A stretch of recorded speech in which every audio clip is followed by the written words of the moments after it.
Intermediate విద్యారంగంలో అగ్రగామి మన NSR impulse education institution. IIT, JEE అయినా, నీట్ అయినా తిరుగులేని విద్యా సంస్థ NSR impulse. Now let us have the concept of mechanism of nitrogen fixation. Root nodules in Fabaceae members, they take the atmospheric nitrogen and they convert in the form of nitrite, nitrate or ammonia. That is what we studied in nitrogen cycle. Now how that nitrogen fixation happens? By the rhizobium with the help of dinitrogenase like hemoglobin in the root nodule. The total mechanism whatever we have studied, that continuation of that, now we are studying the mechanism of nitrogen fixation. Now if you look at here, we take the reaction nitrogen with 8 protons and 8 electrons, 16 molecules of ATP with the help of an enzyme, a dinitrogenase.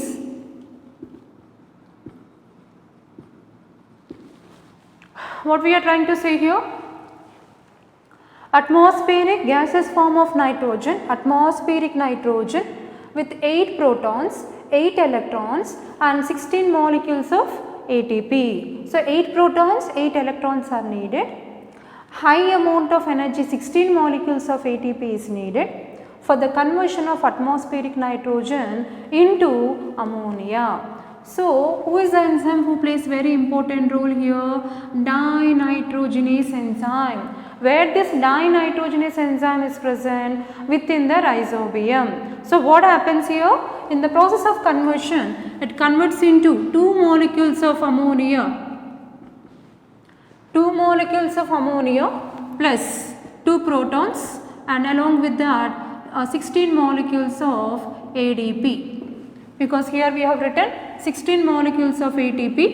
Now it got converted into 16 molecules of ADP. Okay. So let us see the mechanism, how it is possible. Guys, all of you, what you have to do is from today onwards, make sure that you write very good notes. When I have observed some people are in communication with me, they are showing their notes and like they are sending in between the papers where they have practiced all the class videos. So what you have to do is, this concept is very important. Make sure that you copy down the reaction and let us note down everything whatever I am going to discuss with you right now. Let us start with the reaction. So what is that we are discussing today? Mechanism of nitrogen fixation. So we are going to talk about how nitrogen fixation is going to take place. So here nitrogen molecule with 8 protons, 8 electrons, 16 molecules of ATP, who is the enzyme? Dinitrogenase, involved in the formation of 2 molecules of ammonia and 2 protons along with 16 molecules of ADP. Right. Now let us study the mechanism here. Who is the enzyme we are in need of? Dinitrogenase enzyme. So here this atmospheric nitrogen will be in the form of like this. This is a atomic nitrogen having 3 bonds here. Now let us take the enzyme. So this is a gaseous atmospheric nitrogen. Right. Now this reacts with the substrate. This react with the enzyme. Let us take, this is an enzyme called nitrogenase. So here this plays very important role in the conversion of nitrogen into ammonia. So in the very beginning, what happens here? Now this enzyme, when it is trying to combine with the atmospheric nitrogen, now this undergoes the process called reduction. Why it is written as reduction? Because we are supplying the 2 protons. When 2 protons are added here, with the addition of the protons, this nitrogen is undergoing the process called as reduction. I repeat again, the nitrogen undergoes the process called reduction with the addition of 2 protons. With the addition of 2 protons. So here what happens here? So this is the enzyme. each nitrogen will get attached to one hydrogen by breaking the outermost bond. Here 3 bonds are there, one bond is being broken and that is being attached with 2 protons. So one proton will be attached to one nitrogen, other proton will be attached to other nitrogen, and center 2 more bonds are being left. Right, this further undergoes, this is called as amine. This is nothing but amine structure. What is amine structure? Now if you look at in the previous classes, guys, all of you know NH2, we call it as what? Amine. Now further we will take with the help of more 2 protons, and that undergoes the process called as what? Reduction. As a result of reduction here, so enzyme is being, again 2 more protons are supplied. So one proton attached to one nitrogen, another proton attached to another nitrogen, still we are left with one more bond. Second bond is also being broken with the addition of 2 protons here. As a result, nitrogen with 2 protons over here, nitrogen with other 2 protons here, and in the middle one more bond is being left. So to compensate that, once again we are taking 2 more protons here. Once again it is undergoing the process called reduction. As a result, now here I am drawing this enzyme here and having, so better I will draw little elaborately here. One second.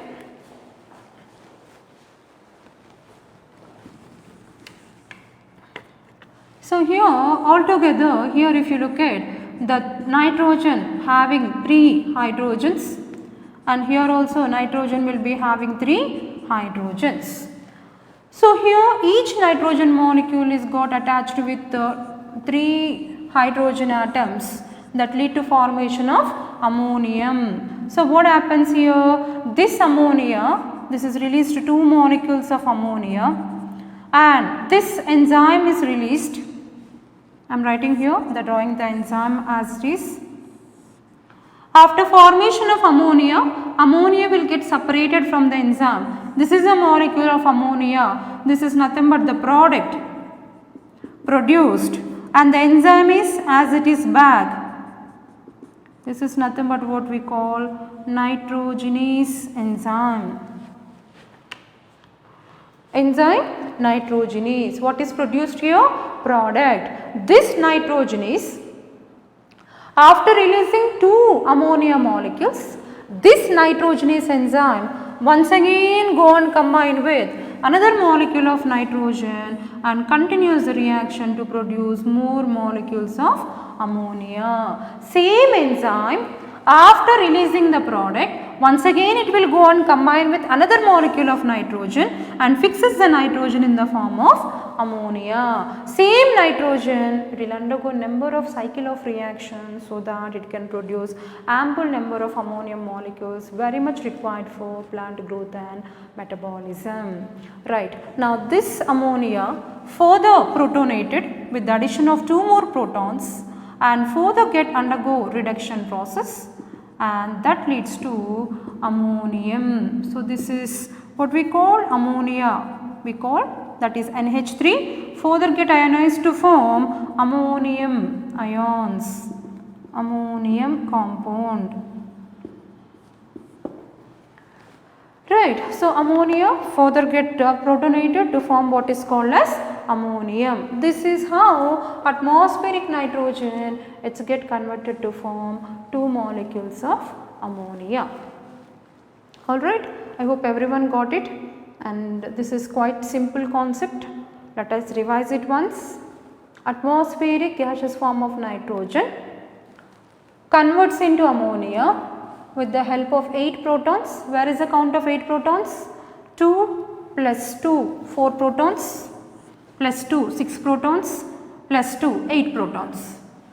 So in the reaction we are showing 2 ammonia further protonated to form ammonium and 16 molecules of ATP. 16 molecules of ATP converts into 16 molecules of ATP with the help of 8 protons and 8 electrons. So this is the enzyme combining with nitrogen. Each time there is a breaking of the bond, two bonds are left because two protons attached to each nitrogen further get reduced, two protons are added, second bond is being broken and two more hydrogens attached on either side of nitrogen. Third bond is also broken. As a result, product nitrogen with 3 hydrogens one side, other nitrogen with 3 hydrogen on other side, and that released as a product called ammonia 2NH3. Enzyme is released. It will get free of the state of reaction.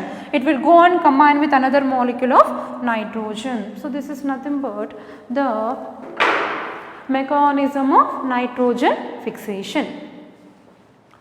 Then how questions are going to come on this simple concept? What type of questions we expect on the paper? Right. Now if you look at the equation carefully. Now, so make sure that when you make it, a number of protons, or you can write ratio of number of protons and electrons.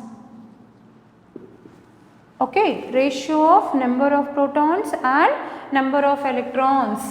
In the mechanism of nitrogen fixation, then it will be taken as 1:1. Why it is 1:1? Because 8 protons and 8 electrons. Okay, so what is the question? Ratio of number of protons, number of electrons used or consumed in the mechanism of nitrogen fixation. 1:1. Similarly, for one molecule of nitroammonium, one molecule of ammonia, what is the amount of energy required? Means, guys, take it grant that 8 ATP. What is the expectation of question on the paper?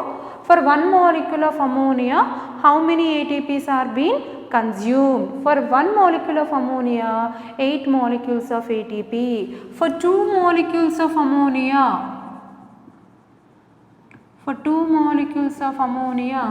it is 16 ATP. 1 molecule of ammonia, 8 ATP. 2 molecules of ammonia, 16 ATP. Similarly, if you get the question that ratio of number of protons to and number of ATP, then you have to take the ratio 1:2. Why? Because 8 protons and 16 ATP. So the ratio will be 1:2. Again guys, there is no guarantee that always the question exists like this on the paper. There may be some variations. Sometimes the question may be, listen carefully, ratio of number of protons and number of ATP for one molecule of ammonia. One molecule of ammonia means 8 ATP, 8 protons. So it becomes how much? Again same, 1:1. Why? We are talking about one molecule of ammonia. One molecule of ammonia means 8 ATP. For 2 molecules of ammonia means 16 ATP. As per the question, you have to carefully choose the ratio. Sometimes they may ask you reverse vice versa. Ratio of number of ATP and protons means same, 2:1. As per the question, carefully you have to look at the question. Accordingly, you need to answer the question properly. So this is nothing but what? Mechanism of nitrogen fixation. Where this happens, most commonly where we find this mechanism, we find in case of root nodules of legumes, or we say Fabaceae members. So within that what you find? Rhizobium. Rhizobium contain what enzyme? Dinitrogenase enzyme. And who is the one who plays an important role? Leg hemoglobin.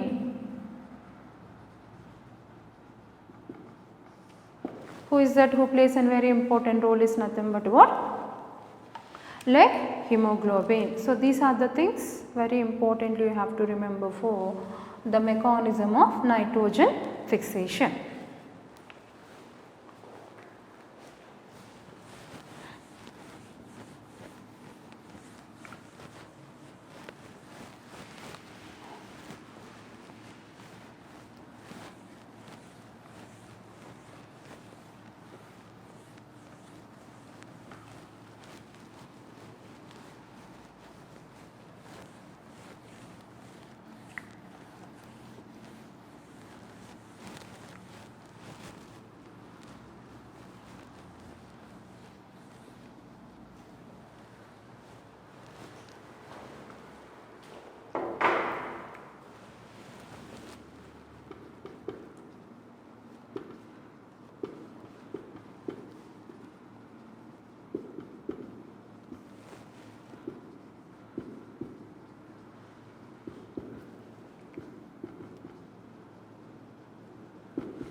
Let us continue with the next concept, mechanism of absorption of essential elements. What are these essential elements? We studied them as macro elements, micro elements. Carbon, hydrogen, oxygen, nitrogen, phosphorus, iron, manganese, copper, nickel, chlorine, right? Iron, manganese, zinc, all this will come under what? Essential elements. Then here the question arises, how plants will absorb all the nutrients from the surrounding soil? What is the mechanism of absorption of essential elements? Now let us discuss with this. Now if you look at here, in this case we have two things to discuss. We have two things to discuss. So the first phase and second phase.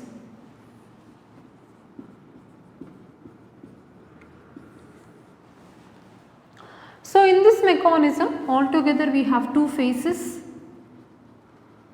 So what is the first phase and what is the second phase? Now if you look at here clearly, first of all the water will enter into free space. So these are nothing but our cells or the tissues, whatever we find. Initially in the first step, in the very first step, in the first case, here the water enters into a free space, or we say outer space of the cell. That means slowly the water entered here. What is that water is carrying? The water is carrying the minerals along with the nutrients, minerals and nutrients. So slowly the water has entered from all directions into free space or outer space of the cell. So let us take this is a cell. What I am trying to tell you, in the very first phase, the uptake of, or we say initial or rapid uptake of ions,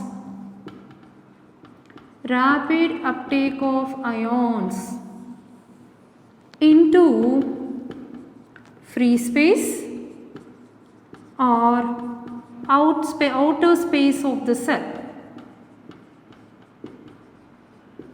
or intercellular space. What's the meaning of this? What exactly meaning of this? Now all cells are there. Water is carrying the minerals and nutrients. Water is carrying minerals and nutrients. Now here the space present between two cells, the space present between two cells is filled with water and minerals. The space present between two cells is filled with water and minerals. So where is the first absorption is taking place? Absorption means taking water and minerals. Where is the first absorption is taking place? The first absorption is taking place into the free space, or we call outer space of the cell, or we call intercellular space. The space between two cells is called, intercellular space. The space between two cells is called intercellular space. Then what about the space inside the cell? Inside the cell it's called intracellular space. Why I am telling this? Sometimes students they will study entire total concept. They will understand well, they will study very well, but they will confuse with the small word called intra. In the question they ask that intracellular space conduction of water, intra or intercellular space absorption of elements, then you have to take the option as passive transport. Unknowingly people will take active transport. So there is a very small tiny difference. People will be studied very well about the total concept. They will study full thorough with the concept. They feel that they know everything and they are very confident with the concept, because this is quite simple concept. They think what is there in this simple concept. Sometimes in the question, with the small difference between inter and intra, people lose marks. So they know the complete concept, but they don't understand what is the difference between basic one called inter and intra. So I am trying to give you the basic point here. What is interspace here? The space between two cells is called intercellular space. The space within the cell is called intracellular space. Accordingly, you have to choose the correct option, right? So what we are talking about here, the space between two cells is filled with water and minerals. First it enters into the intercellular space. So here we will talk about intercellular space here. So how does it occurs? Occurs by apoplast, or itself is called passive transport.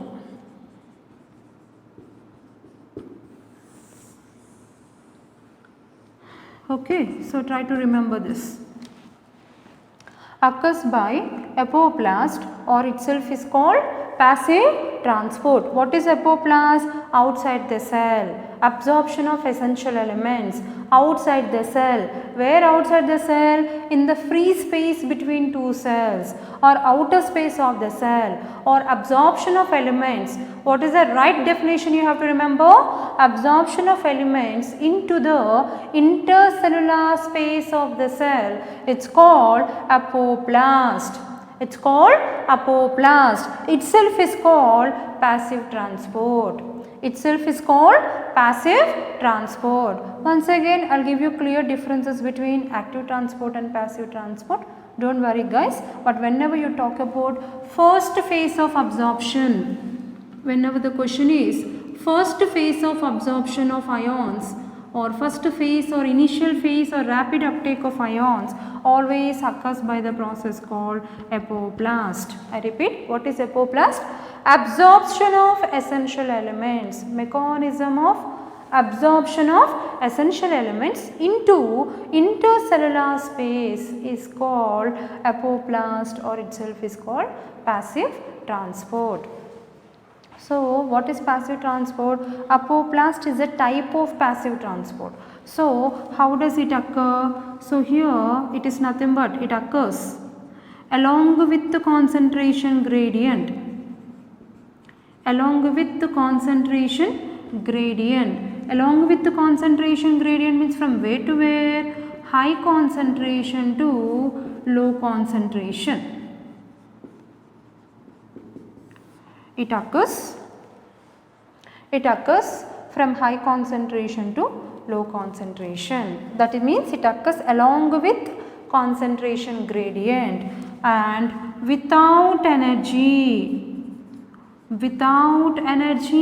or ATP. Without energy or ATP, along with concentration gradient. That means where to where the movement is happening? The movement is happening from high concentration to low concentration without energy or ATP. Then this process occurs. I will just continue here. This I am writing, continuation of this I am writing here. This may be by ion channels. It may be occurs by ion channels. So what are ion channels here? Ion channels are nothing but transmembrane proteins. Ion channels are nothing but what? Transmembrane proteins. Okay, so they occur along with the concentration gradient from high to low concentration without energy by ion channels. What are these ion channels? They are nothing but transmembrane proteins act as selective pores. Act as what? Selective pores. What is the total thing? You are not understanding anything, right? Let us talk about the cell. So if you take the cell, so here a cell is there. This is nothing but what you call cell membrane, or you take this is nothing but cell membrane. Okay, when you take the cell membrane, it contains some proteins. It It contains some proteins. Now these proteins are called transmembrane proteins or ion channels.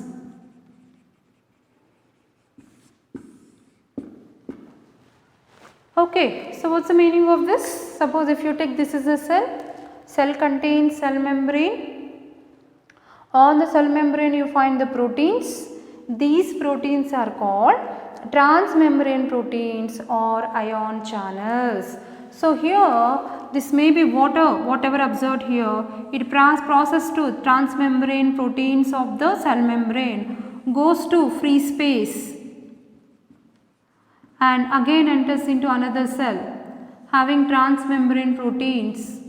It goes and again enters into another cell but will not enter inside the cell. They move from one outer cell wall layer or outermost membrane to other membrane. They will not enter inside the cell. So here now I repeat again, this occurs by apoplast or passive transport, that is along with the concentration gradient. That means from where to where?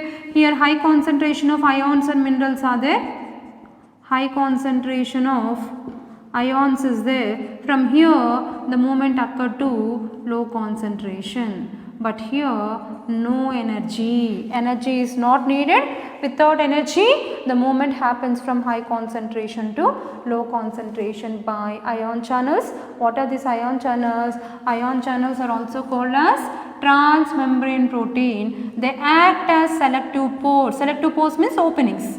They act as selective pores and such a type of absorption is called as apoplast or itself is called as passive transport.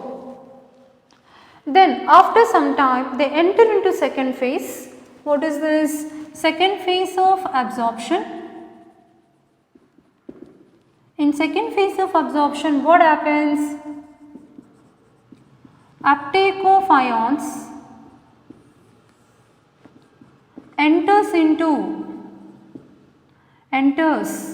inside the cell or we call intracellular space.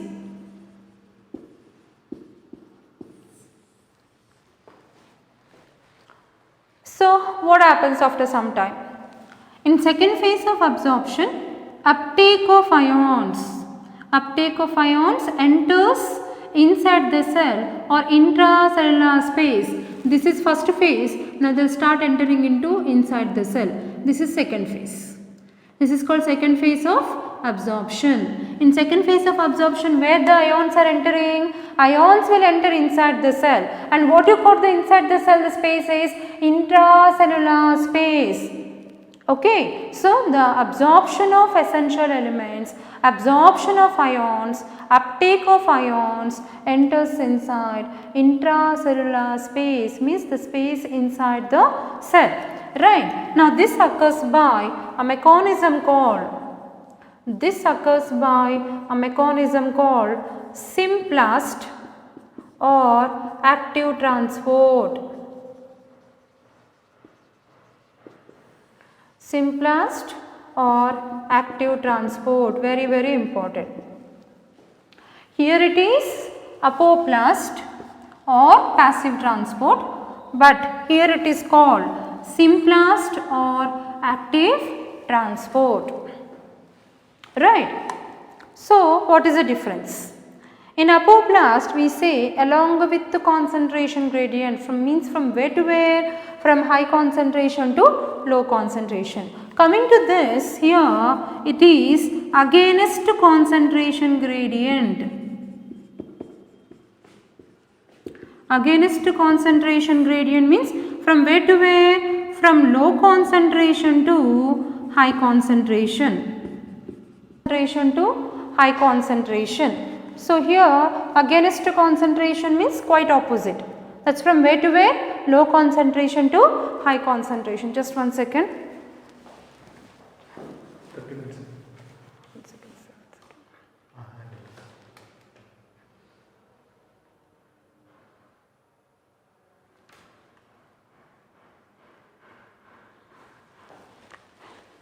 So here against concentration gradient, that's from where to where? From low concentration to high concentration, and this is with ATP or with energy. This happens with ATP and with energy. See here, what is the clear difference here? Guys, these two mechanisms. The first uptake of absorption is by apoplast or passive transport. That is along with the concentration gradient, from high concentration to low concentration. This is first phase. This total one what we studied is first phase. This is first phase, right? That is without energy. This process don't need of energy. Coming to second phase of absorption, in uptake of ions inside the cell. So what happens? Second phase, they enter inside the cell. This is second phase. At this time what happened? They move with the help of energy. Energy is very much needed. And from where to where? From low concentration to high concentration. That means here few molecules are there, very few molecules are there. From there it will move to high concentration. So movement is from low concentration to high concentration. That's why it's called against concentration gradient, and that is with energy and ATP. Why energy is needed? So movement is from low concentration to high concentration. This mechanism is called symplast or active transport. Guys, it's a very simple concept, very easy concept. Nothing, we are not going to discuss anything so tough thing here. We are discussing two things. What is that? First phase of absorption, second phase of absorption. Where is first phase of absorption? Intercellular transport. So this is first phase. This is happens from where to where? How it happens? It happens from high concentration to low concentration. That is along with the concentration called apoplast or passive transport. Okay, right, without energy. Whereas second, that is called intercellular space. So what is the question you will get? What is the question you will get? So you will get the question that absorption of essential elements into intercellular space is by, then you have to choose the option apoplast, or you have to choose the option passive transport. Suppose if the question is absorption of essential elements into intracellular space, then you have to choose the option as symplast. Look at very small difference. Intra means within the cell, inter means in between two cells. Okay, I hope you got the question again. Absorption of essential elements into intercellular space. Inter means you have to choose apoplast or passive transport. If the question is absorption of essential elements into intracellular space, means you have to choose the option as symplast. Very small difference. What is that? Inter, intra. Okay, apoplast and symplast. Right, guys, very carefully you try to remember the two phases of absorption of essential elements.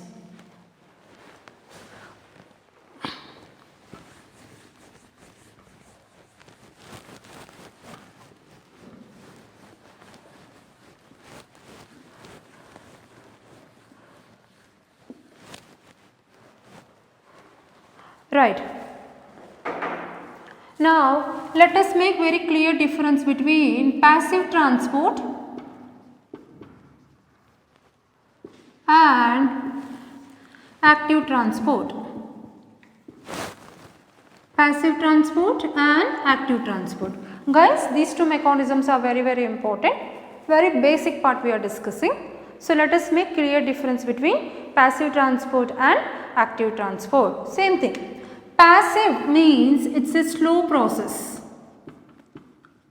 It is a slow process. It takes place very slowly. What is active transport? It's a rapid process, or we say very fast process.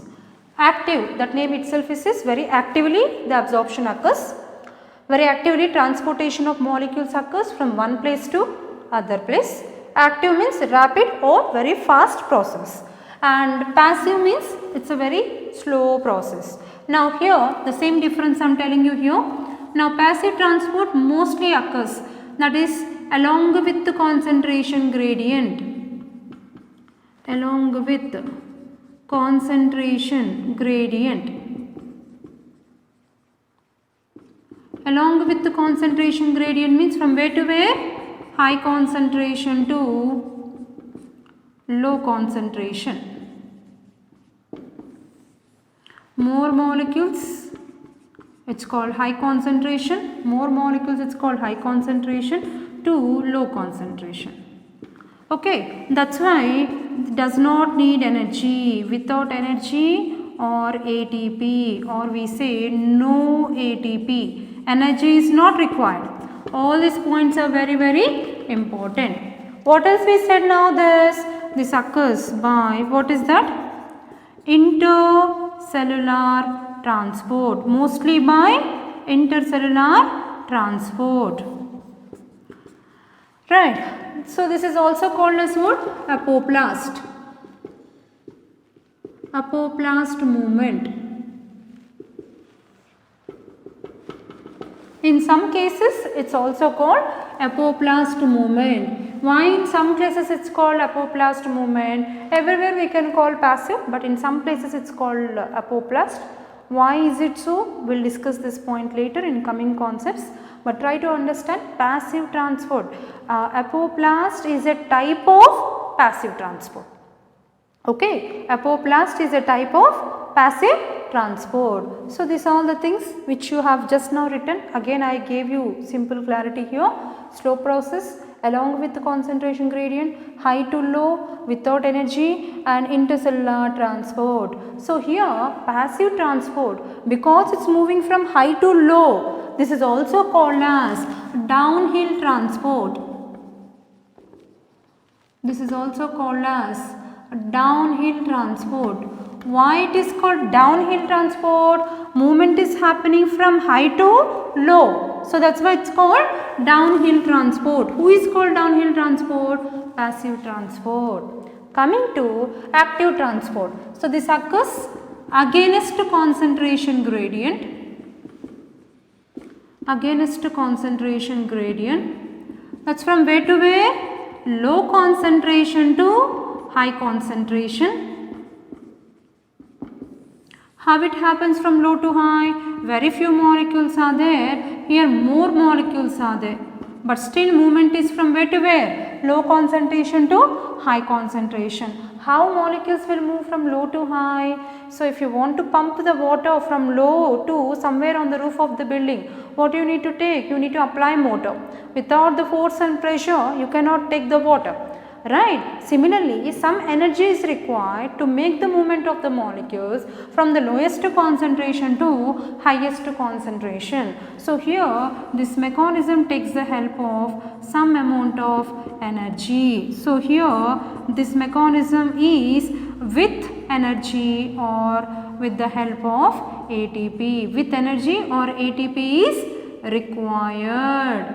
Without this energy, process cannot be done. Here no energy is not required, but here energy is required or ATP is required. That's why it's called active transport, because it needs some energy to activate the process. It needs some energy to activate the process. What process we are talking about? Transportation. Transportation of what? Transportation of molecules from one place to other place. What molecules we are talking about? Transportation of water carrying minerals from one place to other place. So that is called active because it needs the help of energy. Now this happens mostly in intercellular transport, in intercellular spaces. So this is called as intracellular transport.